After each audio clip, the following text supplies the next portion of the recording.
11 অধ্যায়ের 23 আর 24 তিনি বলছেন, এই সংসারে সব কাজের মধ্যেও যদি আমাকে স্মরণ মনন করো, আমার লীলাগুলো মনে মনে ধ্যান করো, আমার প্রীতির জন্যে গৃহস্থ হিসাবে যা যা কর্তব্য তা সব করো, তাতে তুমি আমার প্রতি নিশ্চলাম ভক্তিম লভতে, তুমি শুদ্ধ ভক্তি লাভ করতে পারবে।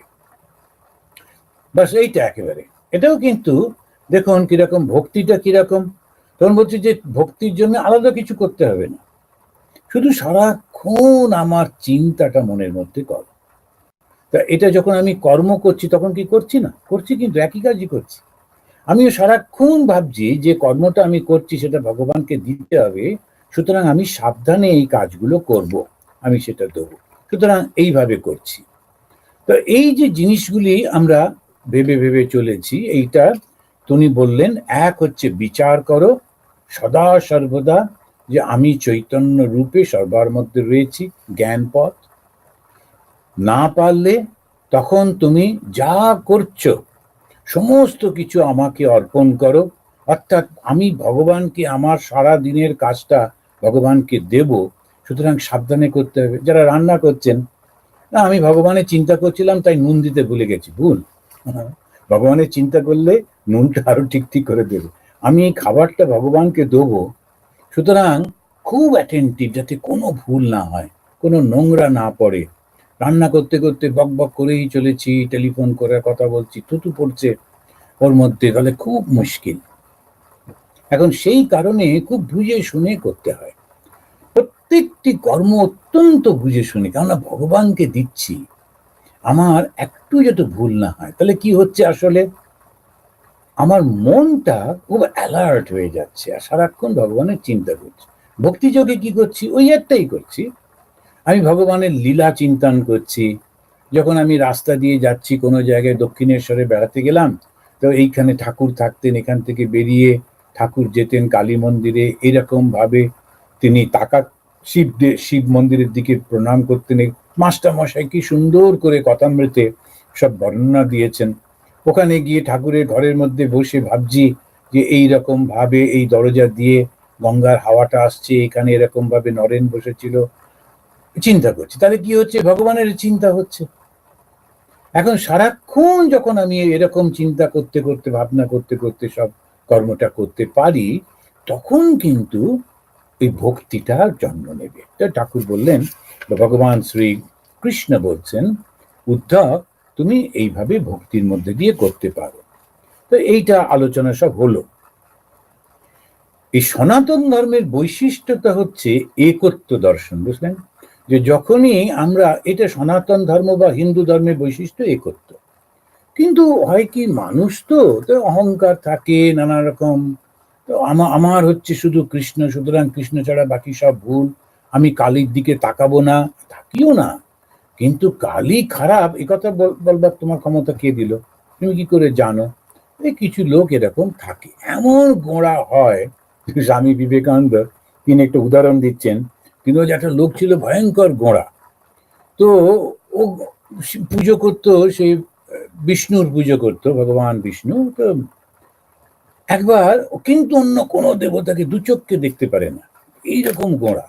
একবার একটা খুব দামি ধূপ কিনে এনেছে, এনে ও ধূপটা জ্বালিয়েছে। এখন বিষ্ণু দেখলেন আমার এটা ভক্ত খুব ভালো, কিন্তু একটু মানে বুদ্ধিটা কম। তখন উনি অর্ধেকটা শিব হয়ে বসলেন, সে বিষ্ণু অর্ধেকটা শিব আলাদা হয়ে বসেছেন। বসে ওকে ডাকলেন, ও তখন চোখ খুলে দেখলো যে স্বয়ং ভগবান বিষ্ণু বসে আছেন এবং তার অর্ধেকটা অংশ হচ্ছে শিব। খুশি হয়ে, সে কত খুশি হবে তা না হবে, যেহেতু এই গোঁড়া, ভীষণ গোঁড়া, তাড়াতাড়ি করে খানিকটা তুলো দিয়ে যেদিকে শিবের নাকটা সেটা দিল বন্ধ করে। শিবের নাকটা বন্ধ করে দিতেই তার মানে কি দাঁড়ালো, তার মানে হলো যে ওই আমার এই দামি এই আমি ধূপ কিনেছি, সেই ধূপটা শিব কেন শুকবে, সেই জন্য দিল ওটা বন্ধ করে। এইরকম গল্পের মধ্যে দিয়ে আমাদেরকে শেখাচ্ছেন যে গোঁড়া যে মানুষগুলো হয় না, ওরা ওরকমই হয়। আর এক ধরনের থাকেন তারা যত একটু, বিশেষ করে দেখা যায় এই মহিলাদের মধ্যে একটু যখন বয়স টয়স হয়, তখন ওই দেখাবার জন্যে এই হাত ধুতে হবে সারাক্ষণ, এই পা ধো, এই কাপড় বদলাও, এই এটা করবে না, মা তুমি মাথায় হাত দিয়েছো আর ঠাকুরের ফুল ছুঁতে পারবে না, নানান রকম বলতে থাকেন। কেন? ওটা আবার একটা অহংকার, আমি কত কি জানি, আমি এরকম করি। এ কত রকমের যে আছে। ধর্মের পথে অগ্রসর, হ্যাঁ, পরিষ্কার পরিচ্ছন্ন থাকতে হবে। আমি মুখে হাত দিলাম, সেটা হাতটা ধুয়ে নেওয়া উচিত, এগুলো স্বাভাবিক ব্যাপার। আমি মুখে হাত দিলাম, যে আঙুলটা দিলাম, সেটা দিয়ে আরেকজনকে খাবারটা দিতে পারি কি? দিই না তো। ভগবানকে কেন দেবো? এই স্বাভাবিক কতগুলো ব্যাপার। হাইজিনিক ব্যাপারটা যেমন নিজেদের মধ্যে মানি, ভগবানকেও মানতে হবে, পরিষ্কার পরিচ্ছন্ন করে সব জায়গাটা রাখতে হবে, তখন ওই ভগবানের চিন্তা করছেন। তো ঘুরে ফিরে আমরা ওই একটা জায়গায় যাচ্ছি, এইটা বুঝতে পারলে হিন্দু ধর্মটাকে বুঝতে পারা গেল, তা না হলে একটু ভুল হয়ে যায়। তো এদেশে যেমন আছে, আমি আগেও বলেছি, আপনারা অনেক শুনেছেন, যে এরা আছে হিন্দু টেম্পল। হিন্দু টেম্পল মানে একটা ভগবানের দেব টেম্পল তা না, সব ভগবান আছেন ওখানে। আমাদের মানে কেউ হয়তো মনে করলো শিবের একটা স্ট্যাচু বানিয়ে ওদেরকে বললো আমরা এই স্ট্যাচুটা দেবো বা এটা দেবো, তোমরা রাখো। তো টাকা পয়সা দিল, ওরাও কিন্তু রাখলো, তো সুন্দর বড় একটা হয়, সবাই মিলে করে, সব কিছু ঠিকই আছে। তো আমাদের তো কোনো ঝগড়াঝাঁটি হয় না। কেন হয় না? আমরা শিবকেও প্রণাম করলাম, দুর্গাকেও প্রণাম করলাম, রামচন্দ্রকেও প্রণাম করলাম, সবাইকে, হনুমানজিকে প্রণাম করলাম, সবাইকে প্রণাম টনাম করছি টরছি, আমাদের কোনো ঝগড়া হচ্ছে না। কেন?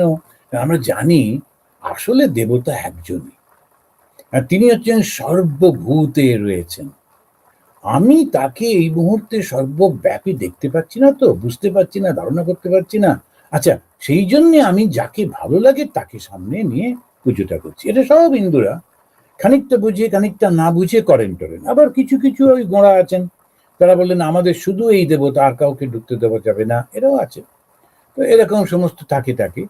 তো ওটা হিন্দু ধর্মের একটা দিক বটে, কিন্তু ঠিক ঠিক যখন সনাতন ধর্ম, তার প্রতিনিধি হচ্ছেন ভগবান শ্রীরামকৃষ্ণ। তিনি অল্প বয়সে শ্রীরামচন্দ্রকে পুজো করছেন, তিনি গোবিন্দ কৃষ্ণকে পুজো করছেন, তখন তিনি বৈষ্ণব। তারপরে বলা হলো মা কালীর পুজো করতে হবে, তিনি আরে রাম রাম, আমরা বৈষ্ণব, আমি কি করে মা কালীর পুজো করবো, ওসব না করে সঙ্গে সঙ্গে তন্ত্রতে দীক্ষা নিলেন, নিয়ে এবারে মা কালীর পুজো করছেন একেবারে মা অন্তপ্রাণ। আবার একজন সাধু বাবা এলেন, এসে বললেন যে আমি হচ্ছি তোতাপুরি, তোমাকে আমি বেদান্ত শিক্ষা দেবো। উনি বললেন আচ্ছা দাঁড়াও, মাকে জিজ্ঞেস করে আস। বলে ছুটলেন মন্দিরে, গিয়ে মাকে জিজ্ঞেস করে এসে বললেন হ্যাঁ হ্যাঁ, ওই মাই বললেন তোমাকে আমাকে শেখাবার জন্যই তোমাকে মা নিয়ে এসছেন। তা তোতাপুরিজি নিজে বুঝতে পারলেন না এই মাটাকে, তো যাকে যাক, বাঙালিরা একটু মা ভালোবাসে, ঠিক আছে। কিন্তু উনি বৈষ্ণব বেদান্ত সাধনা করলেন, একবার বৈষ্ণব হলেন, তারপরে আবার তিনি তন্ত্র সাধনা করলেন, বেদান্ত সাধনা করলেন। তিনটে হিন্দু ধর্মের যে তিনটে রাজপথ, সেই তিনটে রাজপথ দিয়ে গিয়ে বললেন সব শেয়ালের এক রাহ, সমস্ত শেয়ালগুলো একই রকম ভাবেই ডাকে। বর্ধমানের শেয়াল একরকম ভাবে ডাকবে, আর দিল্লি শেয়াল কি হিন্দিতে ডাকবে? ও এরকমই একই শেয়ালে ডাকবে। তো সেই রকম ভাবে সব শেয়ালের একরা, এইটা হচ্ছে হিন্দু ধর্ম। তো শ্রীরামকৃষ্ণ হিন্দু ধর্মের মূর্তি, তিনি সমস্ত কিছু করছেন, তবে অন্যান্য ধর্মগুলো সাধনা করছেন, করে তিনি বললেন হ্যাঁ সব পথ একই দিকে চলেছে। ওই হিন্দু ধর্ম কেন? একজনই তো আছেন, সৃষ্টিটা তো তার থেকে হয়েছে। শান্তি শান্তি শান্তি।